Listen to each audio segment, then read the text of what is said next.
Too many people here now, too many, all of them a little crazy.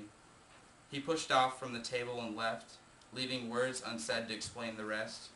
He didn't mention the Nevada nuclear test site he and my grandmother had worked at when younger, only a one hour trip outside of Las Vegas, a place he worked at to make enough money to gamble. This was one of the only jobs you couldn't This is one of the only jobs you could get if you didn't want to spend your nights serving drunks at casino bars, parking cars at hotels, or demeaning yourself for a little extra tip, maybe a few casino chips thrown your way. A few years later, I found out this test site had contributed to my grandmother's lung cancer and her death,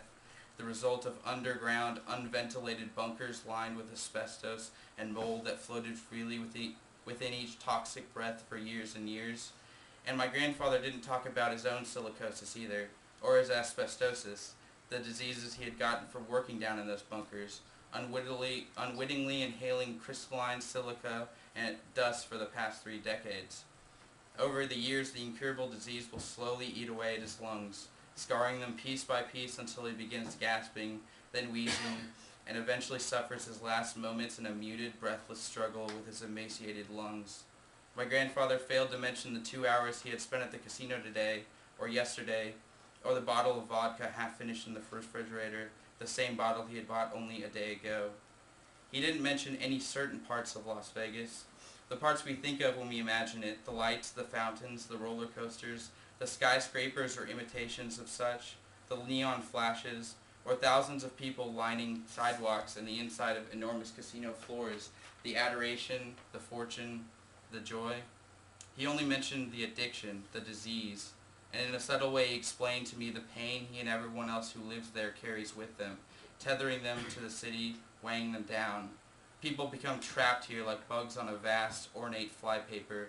and their bodies and minds become a microcosm of what Las Vegas is and longs to be.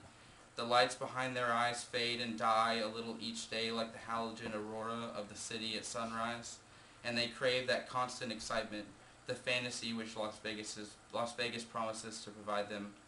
My grandfather's heavy, painful breaths, the cancer, my grandmother's funeral, the constant, unabated craving for second chances and luck, the alcohol, the loneliness, the regret, these are the real parts of Las Vegas, the parts not commercialized or advertised, the parts in my life. These are the parts of the city in my life, and their aftermath has shown me that the city is only dried bones in the desert, a cattle head bleached white in the sun, the animal.